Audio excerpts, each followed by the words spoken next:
Quando ela começou a atender cliente online, ela entendeu que o perfil de cliente dela não estava só naquela região, aumentou o tamanho do perfil de cliente dela, começou a vender para esses caras, bateu meta. E chegou no momento de entender que ele era o ICP, estava tudo certo, se conectou. Em 2 meses eu vi que ele não tinha os valores do negócio. E para mim fez muito mais sentido demitir esse cliente do que continuar com ele. E a gente, acredite, até o time ficou mais leve. Se você for implementar agora, pode ser um grande problema na hora de construir o teu ICP. Cara, naquele ano, ela bateu meta de faturamento só vendendo via Zoom.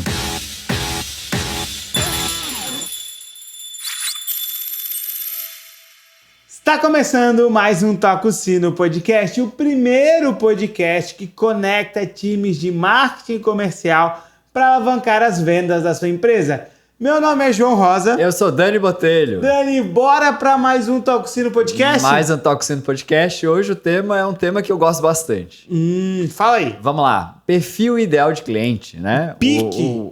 Ou perfil... Perfil ideal de cliente. Não, mas tem uma galera que fala pique, né? Pique, é. Ou ICP, ICP, né? O Ideal Customer Profile.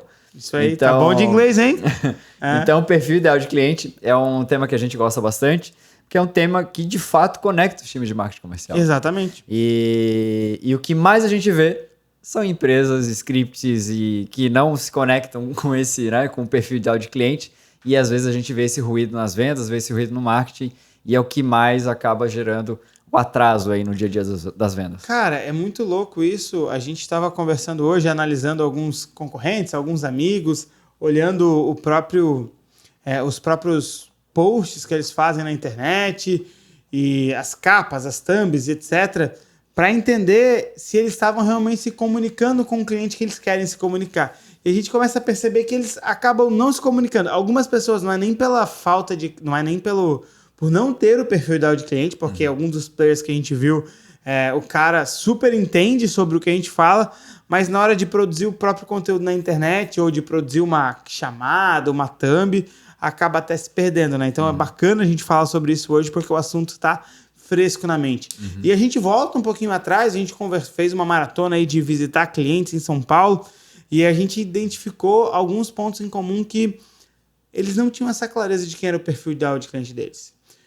Ou às vezes eles até queriam saber quem era esse perfil, eles até sabiam um pouco com quem eles queriam falar, mas acabavam não se comunicando, nem produzindo conteúdo, nem falando com esse cliente, nem se posicionando desse jeito, e isso acaba dificultando, não trazendo a pessoa certa para dentro dos treinamentos ou para dentro do que eles vendem, acabam não gerando o valor que eles poderiam gerar com o produto que eles têm, que às vezes é um produto premium, mas se comunica com a pessoa errada. Então, cara, a importância do ICP ou do pique, ela vem desde o início da construção de uma marca, desde o início da construção de uma venda. E é muito louco, ou não tão louco assim, que dentro do nosso método, do método Toca o Sino, é a primeira coisa que a gente vai fazer, a primeira coisa que a gente vai fazer com o cliente, né? É entender para quem que ele quer vender. Para quem é, legal. E ele é uma peça-chave, né, na importância aí da estratégia de vendas e marketing. E bora começar então. E o ICP, ele parte da premissa que tem algumas características que a gente fala do próprio ICP que a gente vai desmistificar agora. Então, assim, público-alvo, né? O público-alvo está muito mais atrelado a questões demográficas, a região, se é homem, se é mulher, idade, enfim. São coisas muito mais tangíveis, né? Mais quantitativas, normalmente. Depois a gente fala de persona. Então, a persona está muito mais voltada à parte comportamental ou até psíquicas, né? Psicográficas, que é trazer esse olhar sobre o comportamento. Psicográficas? Caralho, fosse longe, hein? Então, a gente acaba trazendo esse comportamento, né? Como é que esse cliente ideal, ele reage em tais situações, né?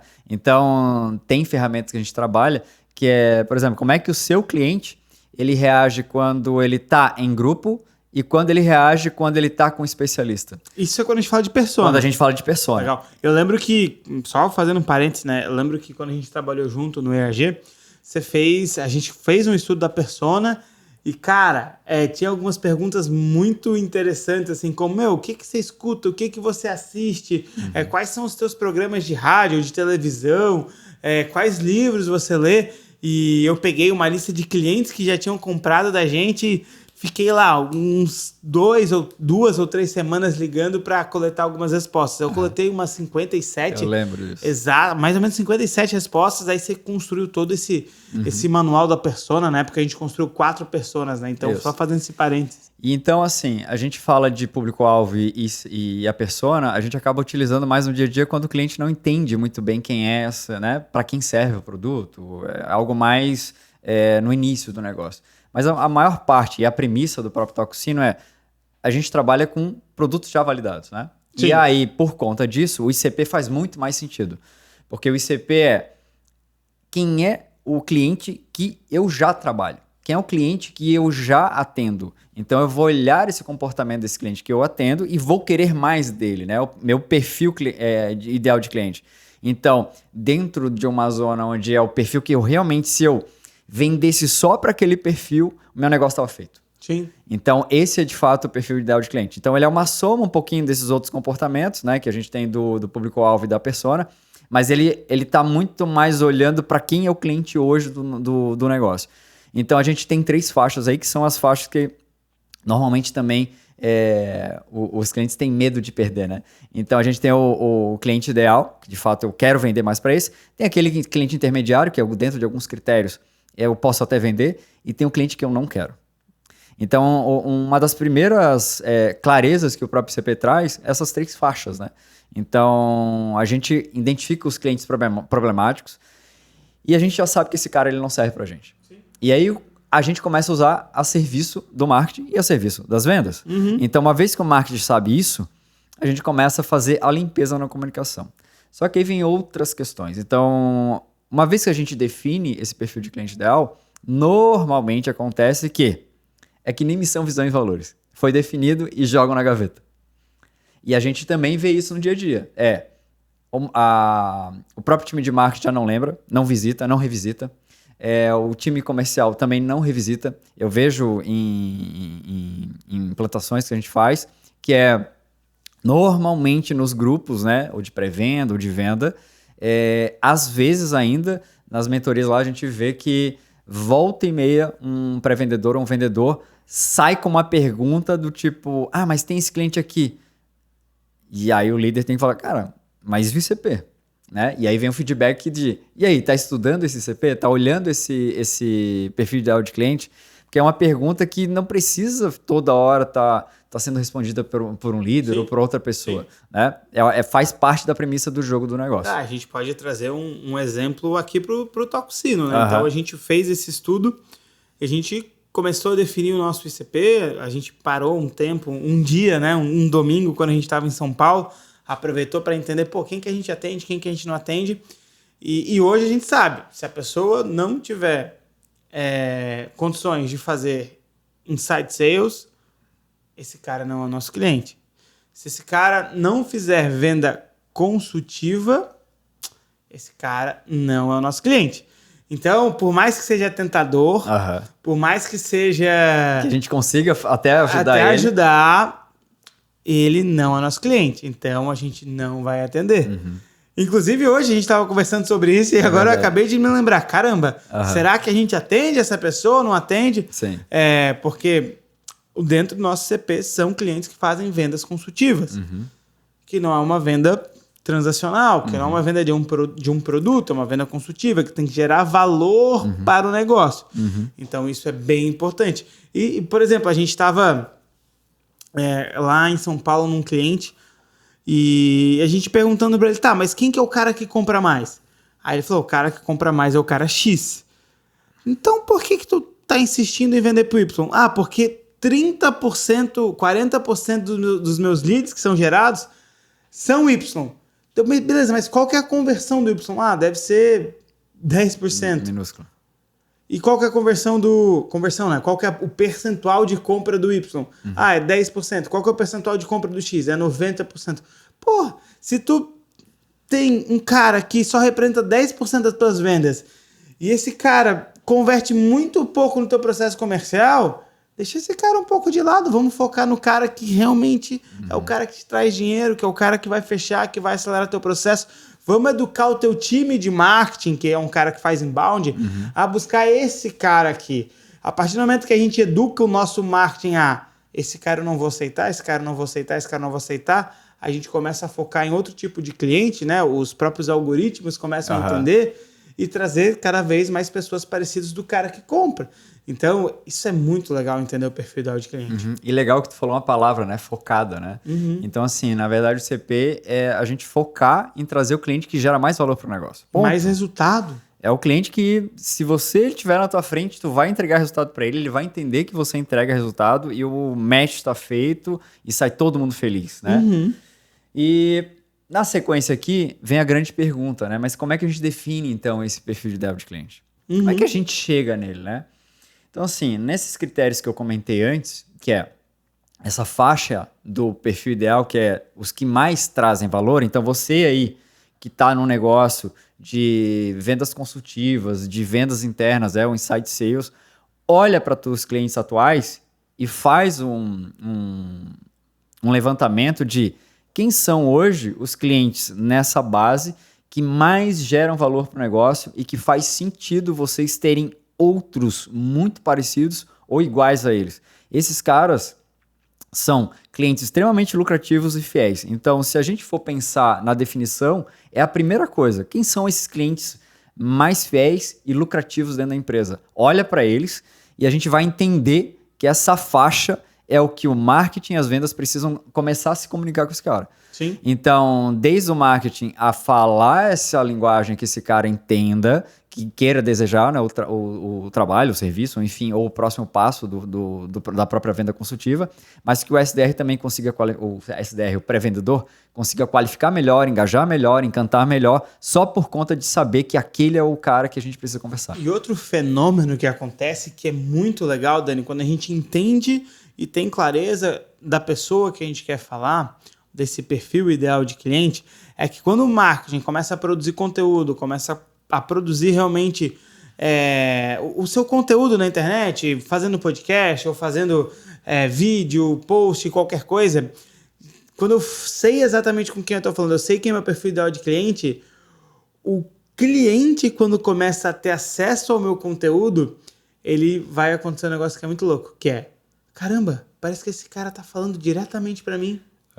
E é isso que acontece. Essa é a magia do perfil ideal de cliente. É que o teu cliente, ele vai perceber que você está se comunicando com ele, porque ele está se vendo nessa comunicação. Claro, desde que você siga uma das regras das vendas que eu falo lá, que não é só para venda, vai para o marketing também, que é a venda é sempre sobre o cliente, não sobre você. Então, quando você começa a falar sobre o cliente, você começa a falar sobre o seu perfil de cliente ideal, acelera o teu processo de achar a pessoa certa para levantar a mão e vir para o teu processo comercial. Por quê?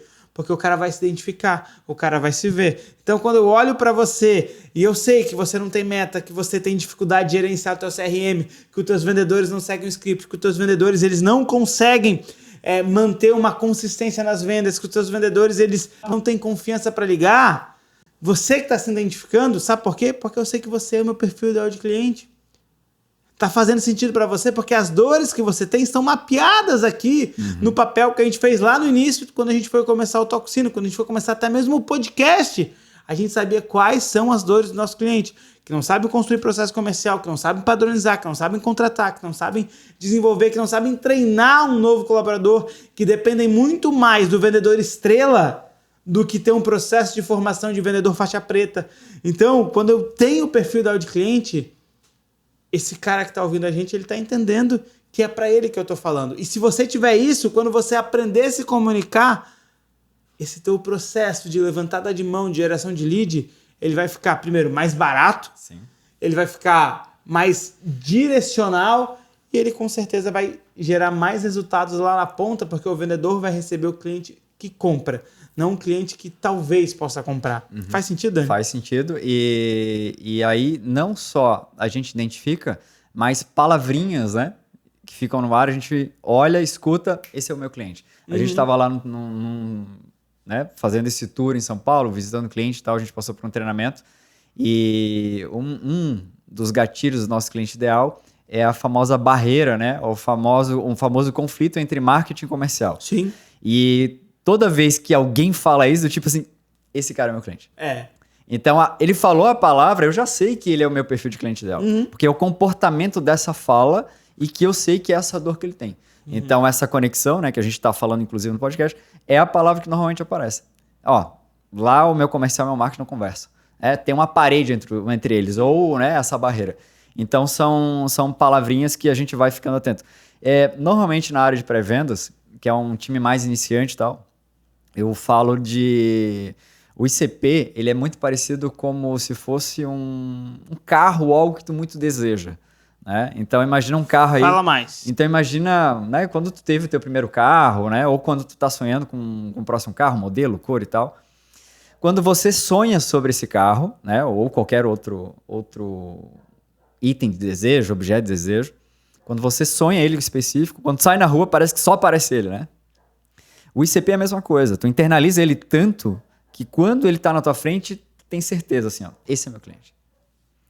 E aí tem outra questão também. Quando ele não tá nisso, tu nem perde tempo mais em conversar com esse cara. Que é aqui que mora a grande dor de muita gente. Até as pessoas que às vezes têm o ICP definido, elas ficam nesse medo. Putz, mas eu poderia vender para esse cara. Olha só que interessante, né? Eu estava analisando um funil essa semana e um SDR fez uma levantada de mão falando que olha o nível do jogo. Dentro do ICP, a gente tem alguns critérios, né? Ticket médio, faturamento, Sim. Tem outros critérios.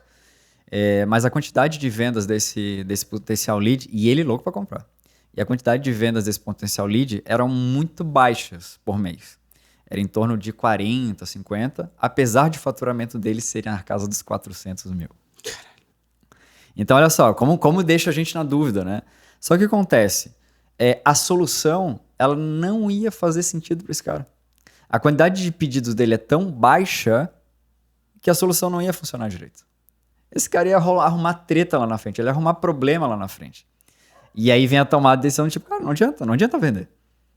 Ele vai pagar agora, vai dar trabalho pro time e ali ele vai ficar insatisfeito. Então, essa é a clareza do dizer não. Porque tu tira da frente um monte de problema que pode acontecer, Aliás, e olha só que louco, quando ele foi declinado, ele agradeceu. Porque como a venda foi consultiva, ele sai de lá com a visão mais clara do negócio dele e das necessidades que ele pode ter para, inclusive, potencializar o negócio e fazer com que ele talvez gerasse mais pedido. Então, ele vai para um nível de maturidade do próprio negócio só por conta da conversa consultiva. Isso que tu comentou, né? Eu vivi muito dentro do EAG, porque lá a gente tinha regras bem claras para ser o perfil ideal de cliente. Uhum. E tem clientes que entendem e agradecem muito, você lembra disso, mas tem clientes que ficam extremamente chateados, pé da vida. E lá era muito claro de entender, porque as regrinhas para definir esse CP eram bem conceituadas. Então, o EAG, até se você conhece o EAG, vai saber que o EAG só atende dono de empresa. E vinha muito funcionário querer fazer os treinamentos do EAG. Uhum. O EAG não atende quem tem menos de... o EAG não atende quem tem menos de 5 funcionários. Cara, às vezes chegava gente com 4, com 3, com grana, com faturamento, mas a gente tinha que dizer não. E era difícil para o vendedor, às vezes, dizer não. Sim. E aí, o pior é quando tinha uma coisa e não tinha outra, né? Então, o cara tem a faixa de faturamento, né? Que é 50, 75 mil. Não lembro mais qual que é a faixa que eles estão trabalhando hoje, mas no início a gente tinha um corte de 50, depois passou para 75. Eu não sei se hoje tem outro corte. Que não é só o EAG, não. O Marcos Marques também tem. O Marcos Marques, hoje o corte é 100 mil. Tem o Marcos Freitas, que também o corte acho que é 100 mil. Aí a galera aumentou o corte também para o número de colaborador. E o Sales Club também, acho que é 100 mil. Se não faturar 100 mil por mês, não faz sentido entrar lá. Uhum. E aí, cara, às vezes o cara tinha um faturamento, que às vezes é mais difícil de ter. Então esse cara tem um faturamento, ele pode pagar. Mas o cara ia lá e tinha 3 funcionários. Isso doía muito. Mas, cara, tendo clareza do perfil ideal de cliente, para quem a gente pode gerar transformação, para quem o produto gera resultado, a gente tinha que negar o cliente. E tem um ponto, né? Porque o ICP ele também tem que ser estratégico para você. Às vezes o cara tinha 5 funcionários e não tinha 50 mil de faturamento, então seria difícil ele comprar. E eu conhecendo a minha esteira de produto, todas as transformações que eu posso gerar para o meu cliente, não fazia sentido eu botar um cara desse dentro da turma lá do EAG. Ele não tem fôlego para... Porque depois a gente ia fazer uma nova oferta para esse cara e ele não ia ter condições de comprar. E, cara, é estratégico. Ele vem para o primeiro passo da transformação e gera muito resultado para depois ele ir para o segundo. Então, tem uma jornada. E não dava. E aí, tendo a clareza do ICP, a gente sabia quem que a gente negava ou não. Né? Legal. E é que tem uma ligação com o próximo passo, que é como é que a gente cria, né, esse ICP de forma factível, né, real. E uma das coisas é considerar a viabilidade, né, de atender esse cliente. Sim. Tá aí. Então, não adianta só o atender por atender, mas atender com excelência para que o resultado seja propagado, né? Sim. Então, essa é uma das coisas que faz com que o ICP seja realista. Não adianta fazer... É por isso que muito do que eu comentei no começo do episódio. Não adianta fazer igual como se fosse missão e visão e valores para algumas empresas, né? Jogar dentro da gaveta. ICP é igual missão e visão e valores semanal. Tem que estar toda hora lembrando dele. De novo, né? Vamos trazer de novo aqui para nós, né? Dar um exemplo. Cara, o nosso foco é inbound. A gente constrói máquinas de marketing e comercial através de inbound marketing. Outbound, a gente entende, a gente conhece, a gente sabe que a gente pode até gerar resultado. Mas não é o nosso cliente ideal. Para esse cara, a gente vai ter muito mais esforço para gerar resultado do que para quem quer ir para o inbound. O cara que construir uma máquina outbound, não é o nosso cliente. O cara que quer construir uma máquina inbound, que aí tem um episódio sobre inbound marketing. Tem episódio sobre inbound? Tem, né? Tem. Um dos primeiros episódios. Foi, eu acho que o segundo ou terceiro episódio. Ordem, mas um dos primeiros. Inclusive, põe o card aí. O F vai colocar o card aqui do episódio de inbound. E quem quer trabalhar com inbound, a gente pode ajudar. A gente tem o caminho e a gente gasta menos energia e gera resultado mais rápido. E tem uma coisa que a gente faz também, a gente até não mexe no outbound, mas a gente constrói o funil Y, né? Então, se tem o outbound e quer utilizar o inbound também, a gente liga esse funil Y utilizando a estratégia de inbound marketing. Dentro dessa questão de ser realista e factível, a gente precisa ter esse CP alinhado com as metas e objetivos da empresa. Então, é aquilo que eu acabei de falar aqui, né? De um possível lead que tinha um faturamento alto, expressivo, poderia comprar, mas ele não estaria dentro dessa meta, né? De construção de valor para esse cliente. Por quê? Porque o objetivo dessa empresa que a gente está atuando é um LTV longo, né? Um LTV de 12 meses, né? Ou seja, o tempo de vida do cliente dentro da jornada de compra desse nosso cliente é de 12 meses. Se esse cara tem baixo pedido, ele não vai ficar satisfeito, ele não vai ficar o tempo lá e eu só perdi tempo com ele. Então, fica essa porta aberta, esse cliente, né, esse possível lead, ele fica com a porta aberta e fica para um possível follow, porque ele gerou engajamento dentro do processo. Então, essa é uma questão que a gente fica bem atento. Beleza. E como é que a gente, então, identifica os clientes que são adequados para a empresa e aqueles que não são, né? Então, a primeira coisa é a gente analisar os clientes atuais, determinar quais trazem maior lucro e valor para a empresa, como eu falei. É muito legal esse ponto aí que você está trazendo, né? Tipo, de como analisar, porque a gente vai olhar para os indicadores do nosso processo, para os indicadores de conversão, para os indicadores de lifetime value, né? Que é o LTV. Para os indicadores até mesmo de custo de aquisição, o CAC, né, meu? Quanto que custa trazer esse cliente? Porque às vezes eu até consigo converter o cara que está fora do meu ICP, né? Eu defini. Às vezes eu consigo trazer de cliente, só que um me custa 10 mil reais para trazer e outro me custa R$1.000 para trazer. Eu vendo meu produto a 11 mil reais. Será que faz sentido trazer o que me custa 10? Não faz. Então esse cara não tem que trazer. Esse cara não é meu perfil de cliente porque ele não me dá lucro. Então, para definir uma das formas, uma das características para construir esse ICP é analisar realmente os meus indicadores. Os indicadores de venda, os indicadores de performance, os indicadores de tempo de vida dele na minha organização. O que mais, Dani? O custo de aquisição de cliente. Então, outra coisa também que a gente pode considerar, a gente já falou de missão, visão e valores, assim, valores também funcionam nesse processo. Sim. Então, tem cliente, eu já te falei dessa história, eu demiti um cliente na agência que eu tinha justamente por conta de falta de valores. O cara tinha fit de produto, tinha fit... Cara, era um produto, inclusive, gringo vindo para o Brasil, e chegou no momento de entender que ele era o ICP, estava tudo certo, se conectou. Em 2 meses eu vi que ele não tinha os valores do negócio. E para mim fez muito mais sentido demitir esse cliente do que continuar com ele. E a gente, acredite, até o time ficou mais leve. Imagina. Porque ele acaba sendo nocivo para o próprio negócio. Então, entender se os valores, às vezes, desse cliente, ele contribui para o teu negócio, pode estar também presente dentro do ICP. Ô Dani, agora deixa eu te fazer uma pergunta. Eu tenho produtos diferentes. Uhum. Eu tenho... enfim, eu tenho produtos diferentes. Eu posso ter ICPs diferentes por produto? Pode ter diferente. A gente fala muito de posicionamento diferente para produtos diferentes. Porque um comportamento de um produto, o que na verdade vai determinar o ICP é se esse produto ele tem o cliente é parecido para esse mesmo produto, tá tudo certo. Se eu tiver um segundo produto e o comportamento deles, a venda deles é diferente, são públicos diferentes, aí é onde a gente faz a divisão de ICP. Sim. Então, não adianta eu querer vender um produto para um perfil X, sendo que ele não tem esse comportamento, sendo que ele não vai entender esse meu produto. Sim. Então, ali é onde a gente faz a divisão. Vou trazer um exemplo, né? Eu te fiz essa pergunta para trazer alguns exemplos.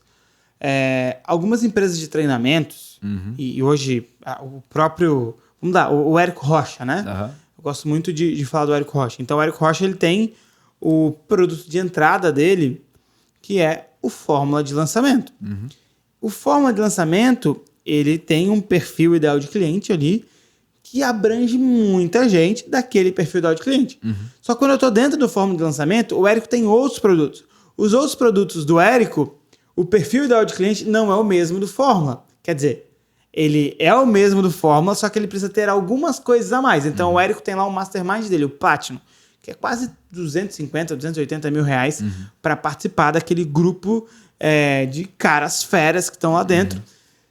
Todo mundo pode participar? Não. Ele precisa ter um número X de faturamento para conseguir estar apto para entrar dentro daquele grupo. O que significa isso? O perfil ideal de cliente para aquele produto que é de 250 mil, ele tem até semelhanças com o produto inicial, só que não é o mesmo. Não é todo mundo que compra o produto inicial que pode comprar o outro.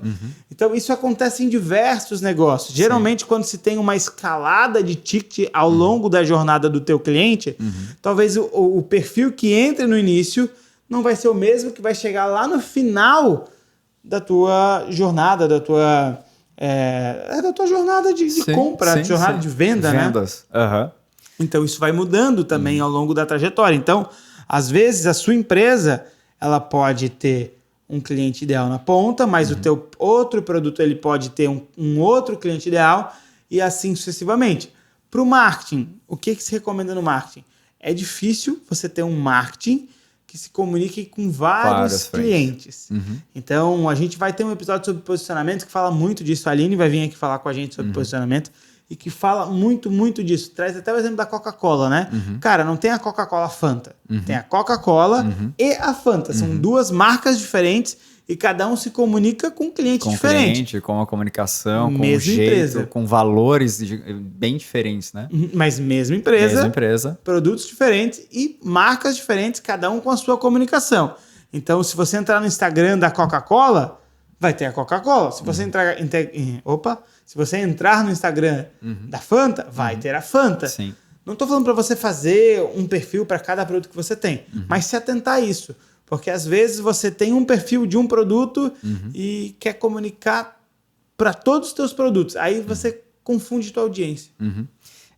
A gente hoje de manhã ou hoje à tarde, a gente estava falando com uma possível instalação de uma máquina em um frigorífico, né? Sim. E eu já fiz uma instalação só da conexão entre o marketing e o comercial, só a área de SDR, de um frigorífico também em Itatiba, São Paulo. Caralho. E aí, esse frigorífico, ele tinha uma questão bem interessante com relação ao ICP.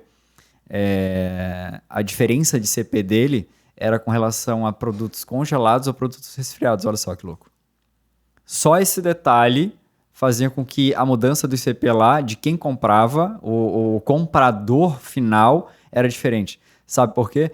Porque o produto resfriado, ele tem um tempo de vida menor e ele precisa de um giro mais rápido, e isso exige um tipo de perfil de cliente, e o congelado, ele exige um outro tipo de cliente que compra mais com mais estoque e tal. Então, essa definição tinha comportamento diferente de compra. E aí, por conta disso, o SDR também tinha a distinção na trilha, né? O pré-vendedor ele tinha diferenças de script. E acho que dá para pegar um gancho disso e a gente fazer uma pergunta aqui, que a gente tem aqui no nosso roteirozinho. Cara, quais são os erros comuns que as empresas cometem ao definir esse ICP? Vamos lá. Uma das coisas que eu estava falando aqui, né? Uma das coisas é não levar em consideração essa taxa de retenção de cliente. Então, inclusive, aconteceu nessa conversa também do frigorífico. O que acontece? Há muita recompra, né? Sim. Então, se esse cliente, se essa máquina de vendas ela não estiver atenta à recompra, ele fica sempre muito refém de novos leads, novos clientes. E a máquina de pré-vendas para esse tipo de cliente, ela é muito nítida, que se ela acertar no ICP, esse cara ele está constantemente comprando. E a base, eu não preciso ficar alimentando a base de novo. Esse cara, ele se perpetua dentro do processo de compra, né? Do processo de venda.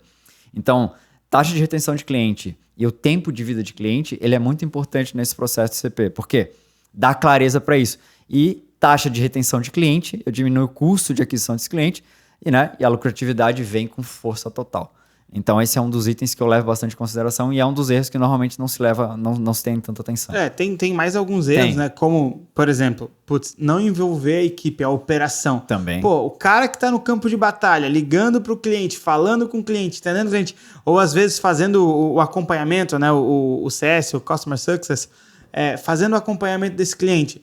Muitas vezes, os donos você quer definir o perfil do cliente e acaba não conversando com quem está lá na operação realmente, entendendo o que está acontecendo com aqueles clientes. Uhum. Então, esse é um dos grandes erros na hora de implementar esse PIC, esse perfil ideal de cliente dentro de uma empresa. Uhum. Outra coisa que a gente pode falar também dos erros que geralmente acontecem, acho que você pode até me ajudar nessa resposta, que é focar só em característica demográfica, então onde é que o cara tá, o que o cara faz, faturamento, blá, blá, blá, e esquecer da parte comportamental. Como é que essa pessoa age, como é que essa pessoa se comporta, o que ela faz, o que ela sente, e acaba esquecendo disso e foca só na parte demográfica. Não, todo mundo que mora na cidade de Florianópolis e tem até 35 anos. Sim. Calma, peraí. Mas como que essa pessoa se comporta, o que ela gosta, o que ela assiste, qual que o ela efeito vê. ou consequência ela não ter a solução? Exatamente. Então, esse também é um erro que, se você for implementar agora, pode ser um grande problema na hora de construir o teu ICP. Boa. Outra questão também, um dos erros, é faltar adaptar esse ICP no marketing, principalmente quando a gente está falando de inbound, com relação a criativos, cara. Então, eu estou passando por uma... O que é criativo, Dani? Criativo, vamos lá. São todas aquelas imagens, vídeos, modelos, textos que a gente acaba utilizando, né, para atrair esses clientes. Os famosos posts patrocinados, campanhas patrocinadas, né, em Google, ou o que a gente chama de social ads, Facebook, Instagram, que vai fazer com que esses leads consigam entender a nossa solução. Então, essas imagens, esses textos, que são os criativos, eu estava fazendo uma revisão agora junto com uma agência de marketing e acredita, eu sempre repito a mesma coisa. Gente, está fora do CP. Está fora da conversa. Olha só, imagina, é só imaginar. O comprador é esse. Ele tem esse perfil, ele é dessa forma, essas dores. Pegar as características desse cara para colocar nas campanhas, para colocar na forma que eu produzo meu marketing. Então, é um jeitinho de como que o ICP ele ajuda, né? Como o ICP, ele realmente ele pode ajudar no meu marketing, pode ajudar no meu comercial também. E aí, quando a gente está, né, navegando, enfim, vem o que tu comentou aqui no começo do episódio, que é o que eu tô vendo nesse criativo, o que eu tô vendo nessa postagem, o que eu tô vendo nesse anúncio é a minha voz, é essa voz que tá aparecendo para mim. Sim. Putz, é isso que eu tô sentindo. É isso, cara, parece que isso foi feito para mim. Parece que o cara tava aqui na minha empresa. A gente ouvia muito isso lá no EG. Meu, parece que vocês estão aqui na minha empresa, vendo o que tá acontecendo comigo. Na verdade, quer dizer, não tem nada demais, não. Tem esse estudo de CP. Sim. Né? Então, um bom estudo de CP acaba trazendo essa sensação. E é onde gera o que a gente, né? O que tu fala do próprio CMS, gera conexão, né? Sim. Então, é o primeiro gancho, é essa conexão junto do CP. Porque, olha só, para a gente fazer qualquer tipo de venda consultiva, a gente vai gravar um episódio sobre isso, precisa ter um pilar que é fundamental, que é a conexão. E quando eu estou falando de marketing, o marketing ele precisa gerar conexão com o cliente. Porque se não gerar conexão, o cliente não vai levantar a mão para receber um contato seu, não vai se interessar, não vai levar nível de consciência dele para ele comprar de ti. Então, a conexão ela é fundamental. E uma das maneiras de gerar conexão com o cliente é ele se enxergar no que você está produzindo. É ele olhar para esse negócio, que é o teu conteúdo, e falar assim, caramba, parece que esse cara está falando para mim, parece que esse cara está dentro da minha empresa. Então, o ICP, ter clareza sobre o ICP, te dá um leque de opções para você produzir conteúdo e gerar conexão com o cliente. Massa, legal. Então, a gente falou dos erros aqui, né? Uma das coisas que tu falou ali de não envolver. E aí tem outra questão que é bem importante, né? Tá, construir ICP. Boa. Atualizo ou não atualizo? Boa. Mexo nele ou não mexo? Eu sempre brinco que são ferramentas que não estão escritas em pedra, né? Não estão escritos em pedras. Então, pode haver mudança em produto, pode haver retirada de produto, né? Movimentação no próprio produto ou serviço que está sendo vendido, e óbvio que isso vai afetar o ICP. Porque se eu mexo no produto, se eu mexo na composição de alguma coisa que eu estou vendendo, isso vai afetar quem deseja aquilo. Então, essa é uma das primeiras, né? Uma das primeiras premissas. E a outra é entender de fato se há alguma movimentação no mercado, né? Se há um segmento, às vezes, que deseja mais o teu produto. Sim.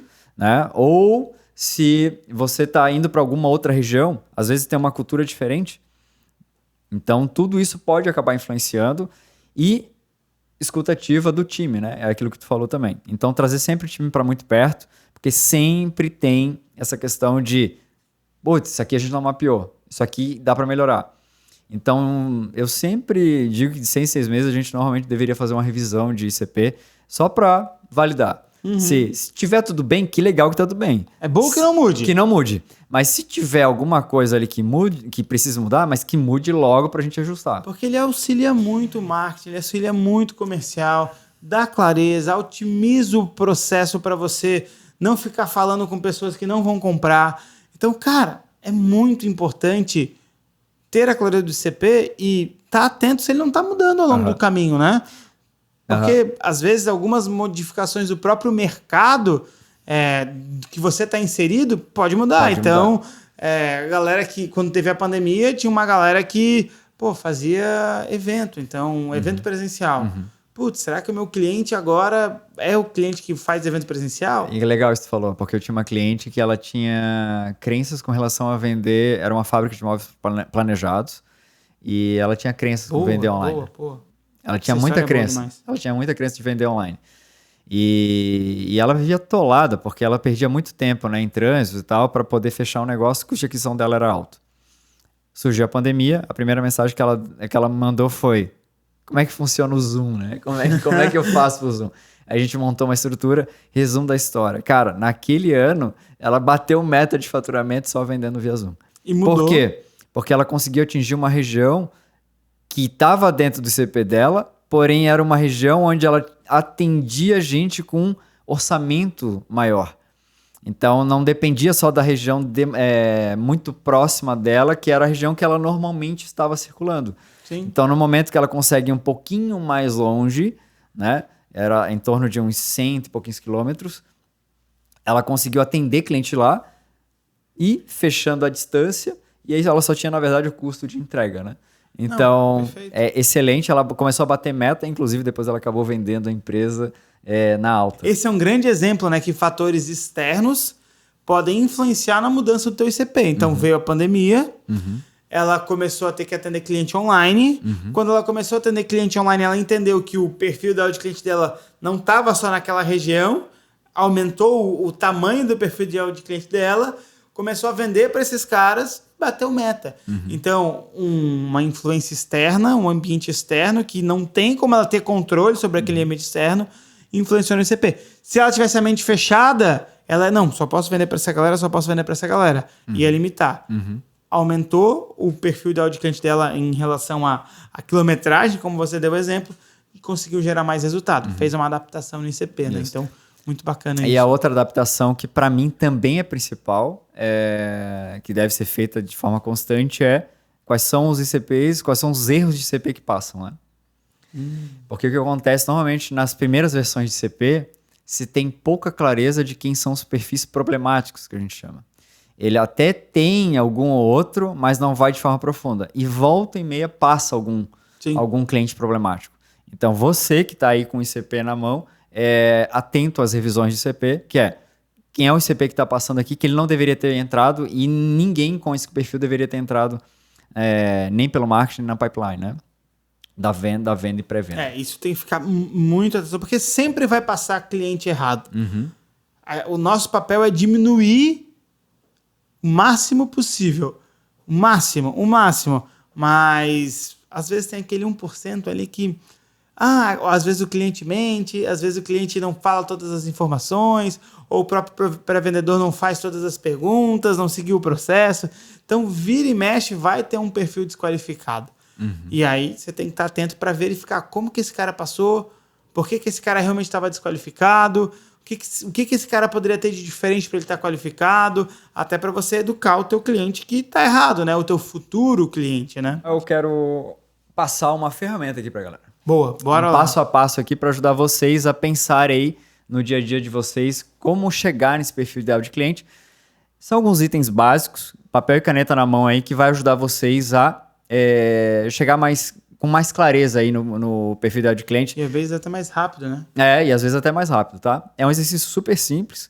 Óbvio que dá para aprofundar, mas de largada ele já ajuda a ter clareza desse perfil e ajuda a conduzir não só o marketing, mas ajuda a conduzir, falando em site sales, pré-venda e venda, inclusive tom de script, né? Então, olha aí para tua base, olha aí para os teus perfis de cliente, né? Então, se eu tô como a gente estava falando aqui do frigorífico, né? Quem é o perfil de mercado do meu frigorífico? A gente viu hoje ali, tem de tudo, né? Tem desde realmente do cara que é B2C, é o consumidor final que está levando, até o cara que é o famoso atacarejo, né? Esses atacadões grandes que atendem classe C, D. Então, qual é o segmento que mais compra hoje da sua empresa? Então, segmento do mercado. Depois, porte de empresa. A gente está falando normalmente aí de quanto tem de faturamento. Dani, mas é difícil achar isso? Nem é tão difícil assim. Perguntas na área de pré-venda acabam ajudando a gente a entender se esse cara é ou não nosso perfil ideal de cliente. E é o papel da própria pré-venda, né? Qualificar é um papel da pré-venda, além de, óbvio, de engajar, né? E deixar ele encantado. Depois, localização. A gente acabou de falar de um caso aqui de uma fábrica de pré-moldados que faturava super bem, veio a pandemia e ela só atendia numa região muito específica, com raio muito específico, mas ela pensou, beleza, se eu estou vendendo pouco, se eu ampliar meu raio, o que acontece? Né? Eu sei que se eu ampliar meu raio, eu pego 2 regiões que são muito ricas. E acabou que só esse fato de ela entender que a localização dela, ela ampliou o alcance da localização dela, da fábrica dela, e ela acabou tendo mais resultado. Depois, então, vem as dores. A gente acho que não falou nada sobre dores ainda, né? Dores são os problemas. O que você soluciona? Que problemas vocês normalmente solucionam no dia a dia de vocês, né? Que a gente estava falando daquela voz, né? Quando a gente fala, esse possível cliente olha assim, ele está falando para mim. Tá doendo. Né? Então, essa dor é o que o marketing precisa falar. E aqui vem uma questão bem, né? Eu abro um parênteses. A dor, normalmente, a gente vai poder falar um pouquinho mais sobre inconsciência, né? Ou consciência do tempo de compra desse lead, né? Ou desse possível cliente. Aqui é onde normalmente o marketing às vezes perde a mão. Ele acaba falando muito sobre a solução antes. Sim. Não é sobre a solução. Às vezes o cliente nem te conhece ainda. Fala sobre a dor dele. Ele precisa entender que você está falando sobre ele. Né? Você fala bastante disso, né, João? Então se mostrar interessado na dor dele. Cara, você tem essa dor, eu sei o que é tá aí. Seja mais interessado e menos interessante. Boa. Então, dores, elas cabem muito nisso. Aí, aqui tem uma coisa que eu gosto bastante e que serve bastante para o ICP, que é, dentro do Spin Selling, o nosso I, implicação. Então, que tipo de implicação sobre aquelas dores, sobre aqueles problemas que esse CP normalmente reage, né? Que implicações, que consequências, que efeitos esse CP, esse possível cliente, né? Ele, se eu implicar, ele vai se sentir muito mal em não querer solucionar essa dor. Então, você precisa ter essas implicações mapeadas, você precisa demonstrar para esse perfil ideal de cliente que a consequência, o efeito de ele não resolver essa dor, né? Depois, a gente vem um pouquinho para os apelos, que tem um pouquinho da necessidade de solução, né? Então, que apelos que eu posso mostrar para o meu perfil ideal de cliente que faz sentido ele querer o meu produto. Olha só, sabe essa dor? Se você tivesse efeito, então, cara, eu tenho certeza que aqui eu consigo te ajudar assim, assim, assado. Eu preciso ter um mínimo de apelo ali para que ele entenda, né? Ou possíveis cases e tal que você possa ter, que o teu perfil ideal de cliente ele entenda que você vai resolver o problema dele.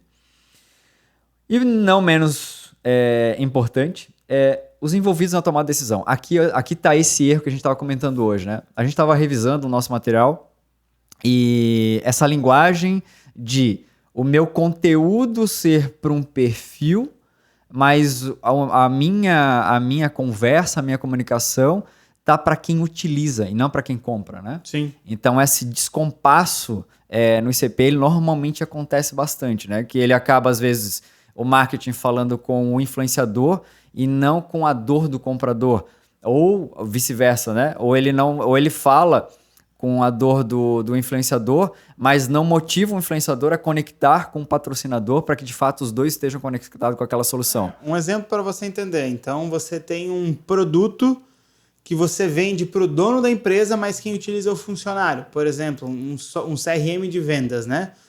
Quem toma a decisão de comprar, muitas vezes, é o dono da empresa, mas quem utiliza são os funcionários. Aí você começa a se comunicar com os funcionários, nunca chega no dono. E aí, se você não ajuda esse influenciador, que é o cara que utiliza, a chegar no dono, você não vai vender. Ou melhor, se você não se comunica com o dono, você não vai vender, né? Então, por exemplo, como melhorar as vendas do seu time? Diferente do que melhore as suas vendas, aumente a sua performance em vendas. Um exemplo básico que dá para entender que você está falando com o dono. Então, tem que falar... se você está falando com o dono, para o dono comprar uma ferramenta para o time dele utilizar. Uhum. Então, tem que falar com o dono, não com o funcionário. Se você falar com o funcionário... Tem que ser numa linguagem de... que ele entenda que ele... Cara, olha aqui, chefe. Tá aqui algo que a gente pode resolver aqui dentro. Tem que ser com essa linguagem de ajudar ele a levar essa informação para frente, né? E não morrer só com o influenciador. Sim. Então, o que a gente vê muito é esse descompasso. Sim. A informação fica no nível só do treinável, ensinável para quem utiliza, mas não com uma informação de venda para ele ajudar. Tipo, cara, a gente precisa disso aqui porque vai me ajudar, vai ajudar a empresa e vai ajudar todo mundo.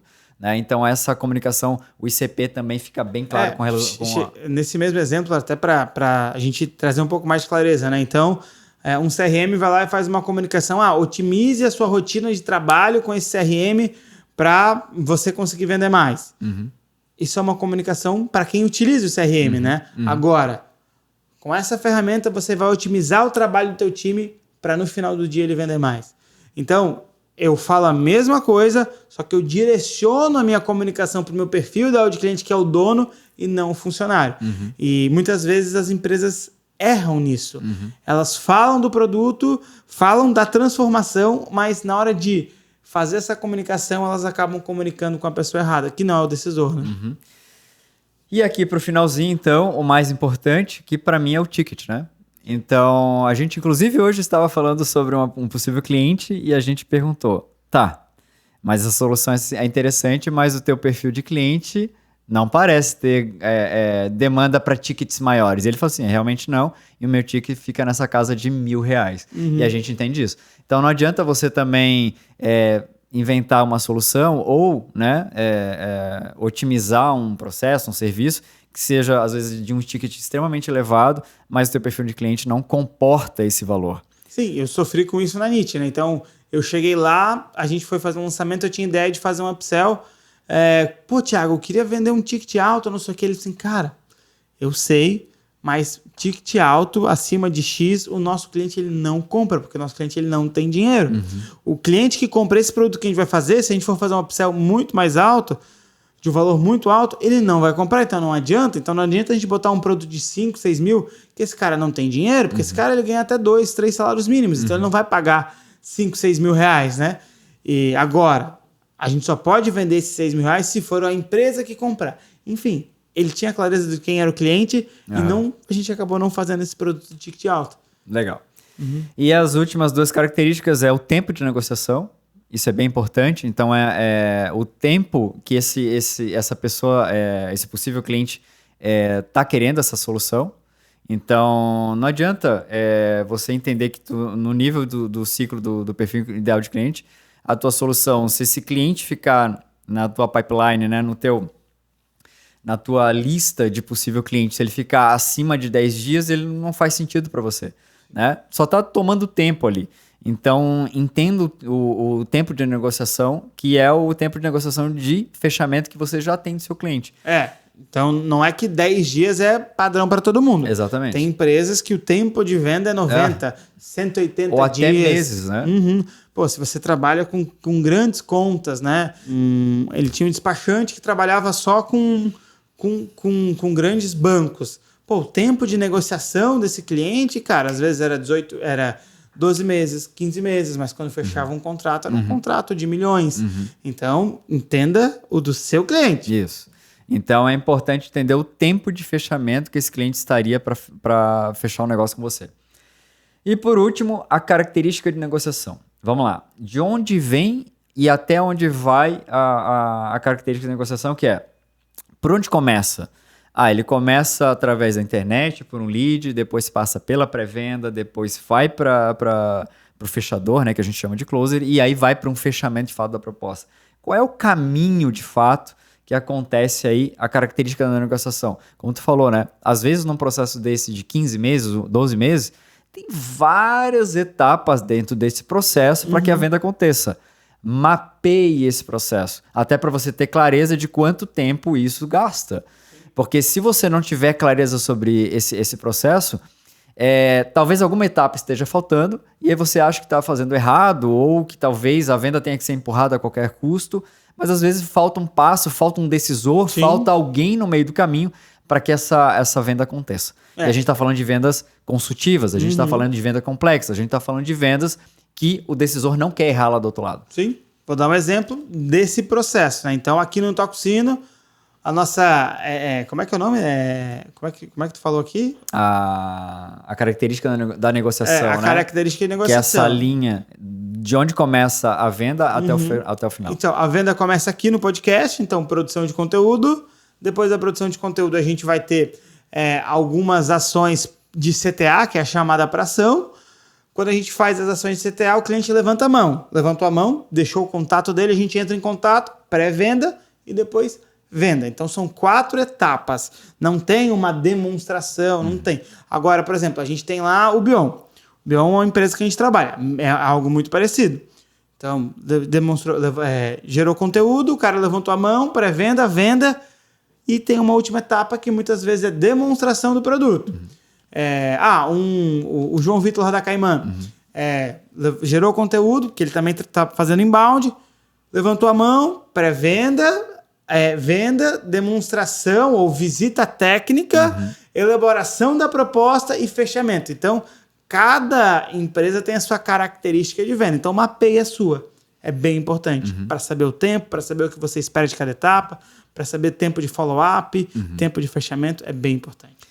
É isso, João. Assim, são essas etapas aqui e isso é importante para o ICP e por isso que o ICP ele bebe da fonte dos clientes que as pessoas têm, né? Que as empresas têm. Exatamente. Não dá para construir isso que a gente está falando simplesmente no achismo, né? Dá para tirar alguma coisa, mas tem outras ferramentas melhores do que essa. Sim. Essa aqui é, de fato, o perfil ideal de cliente. Olhe para sua base, olhe para os seus potenciais clientes, olhe para os seus melhores clientes e segue a ferramenta. Exatamente. E agora, né, Dani? Fala aí qual que é a sacada, a sacada, que você deixa pro pessoal. Eu marquei aqui a sacada. Então, o ICP é focar em clientes que trazem o maior valor e o melhor retorno para você. Legal. A sacada que eu deixo é: traga o seu time para construir o perfil ideal de cliente junto com você. Não queira tirar só da sua cabeça. A galera que está na operação, ela tem muito conhecimento sobre o teu cliente.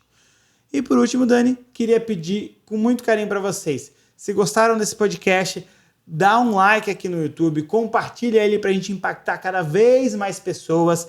Se estiver escutando no Spotify, tira um print, faz um post, um stories lá no Instagram, marca @JoãoCSRosa, @DaniBotelho, @Toca o Sino Podcast, vai aparecer aqui embaixo para vocês. E por último, queria dizer que foi um prazer inenarrável, Dani, mais esse podcast. Valeu. E vai lá. Vai lá, toca o sino.